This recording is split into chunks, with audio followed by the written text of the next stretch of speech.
What's going on? Welcome back to Financial Journey. So today I want to talk to you on Lucid. I want to go over some of the current data points, talk on what is influencing the price today, and go over everything else you need to know. But first, make sure you guys hit that thumbs up and subscribe. Always greatly appreciate that. And with that said, let's get right to it. So currently it is down 3.67%, about 10 minutes left in the trading day. So we are in power hour, but 16.09 million shares have been traded. 26.8 is the average. So this, unfortunately, is a very clear indication that big money is not getting into Lucid. At the time of doing this video, there was no SEC filings, no press releases, nothing like that. So a lot of big money most likely is taking a step back from a lot of growth stocks that are heavily reliant on debt because of the data points that came out today. So PCE and also initial jobless claims. So if a company does have a fairly good balance sheet and doesn't rely on debt, this data is absolutely epic. And so of course that's giving a nice justification for that to go up versus companies or sectors that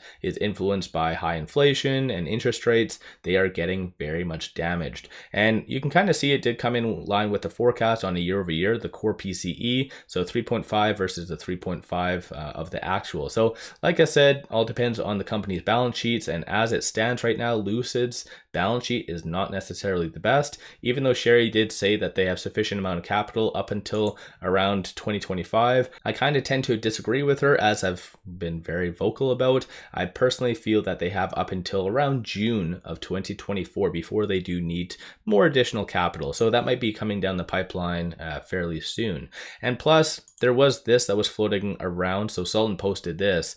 And when it comes to the Kingdom Dream Edition, I would have assumed, especially with Lucid's 2030 vision or being incorporated in Saudi Arabia's 2030 vision, like they would have sold like hotcakes, but they haven't. There's hardly any demand for them for whatever reason.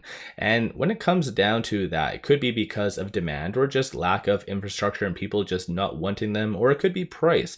Kind of doubtful, but you never know. It could be that. And I do feel, given Lucid's history, a lot of people are just instantly jumping to lack of demand, and that is just hurting the sentiment a little bit more. So once again, that's just more of a short-term pain that is happening to Lucid. And like I said in my last video, you have to kind of distinguish what is short-term, what is long-term issues. Lucid's technology is definitely a very big reason why big money does buy into Lucid. So I just want to play this minute video or clip on which Peter does kind of talk on the gravity and why it is a groundbreaking technology and kind of sets it apart from the rest. So I'll just quickly play this. Like I said, it's about a minute. Now, top of many people's EV left. wish list, of course, will be range. And there are effectively two ways to achieve range. The first is to simply cram in as many batteries as possible. This is a horrible low-tech solution which can profoundly compromise the vehicle, and is sadly the approach taken by many others. We call this dumb range.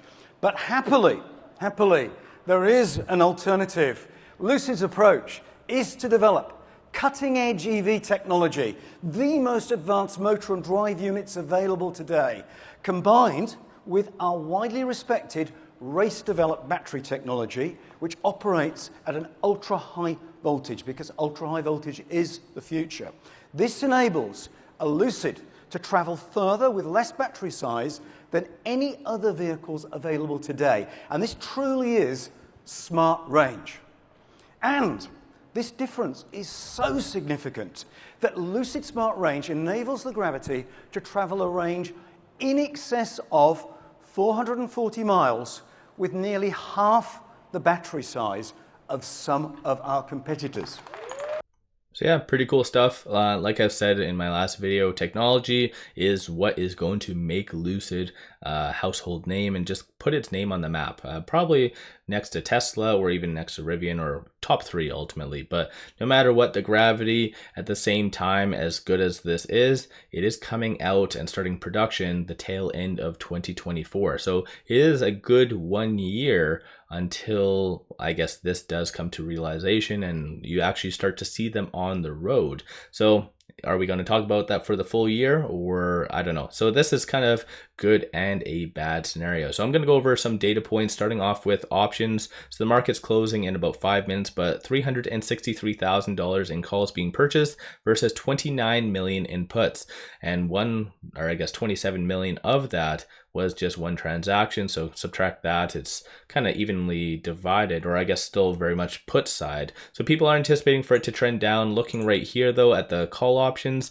or the specific call options, shows all the strike prices, expiry dates. Based on this information, it is anticipated to be above 450 by the end of next week, and looking at the puts, it is anticipated to be sub $4 by the end of next week. So you kind of have mixed feelings on that. So I'll go over some of the technicals in a second, but no matter what, the options is looking rather bearish. Looking on what shorts did today, so far they are returning about 1.13 million shares. 28.18% of the free float is being shorted, and 249.65 million shares overall are being shorted. Cost to borrow average is going up slightly, so 16.74% is that average right here. And through Interactive Broker, short availability does indicate that there's around 400,000 shares available to be shorted. So the way I interpret this information, with Lucid being red and them closing out some of their positions, it kind of does signal as well just nobody is really buying Lucid right now, because like I said, there is a lot of negatives. Just the next big catalyst is almost a year away, so we're kind of stuck in limbo. So even though they have amazing technology, a lot of the data points behind the scenes aren't the best. But no matter what, I'm not a financial advisor. You guys always do your own due diligence. And plus, as I've signaled, I do anticipate shorts to slowly close out some of their position as it transitions to probably December, or kind of mid to late December, as that new SEC transparency rule does kick in.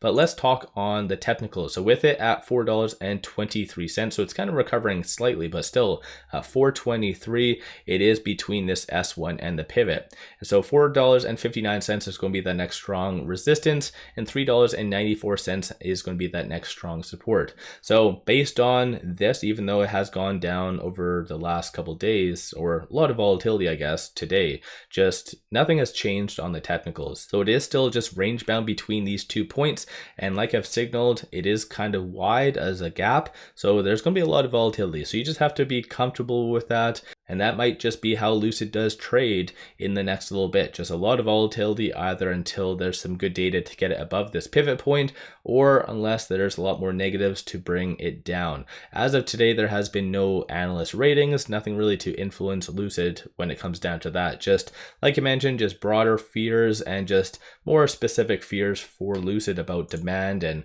whatever else. Let me know your thoughts on that in the comments below. And looking at 2 data points, so this is charge point, I'll just quickly pull up Lucid. So when it comes down to looking at momentum, shows number of retail investors are buying today, but clearly not sufficient enough because there's hardly any volume. And stochastic, you do see it at 76. No defined trend right now though, but keep in mind with stochastic at 76, it is considered overbought, so it does need to consolidate as well. So that's kind of working with the technicals a little bit. So there's a lot of things influencing the price of Lucid, but if you do believe in it bigger picture, just sit back, relax, enjoy the price movement, as crazy as it is some days, and yeah, bigger and better things will be coming in the foreseeable future. So let me know your thoughts on Lucid in the comments below. Give yourself a shout out. Have you been buying, selling, holding? What have you been doing with Lucid? And plus, on a side note, when it comes to this about the Kingdom Dream Editions, why do you think that they are not selling? Do you think it has to do with just the lack of infrastructure within Saudi Arabia, which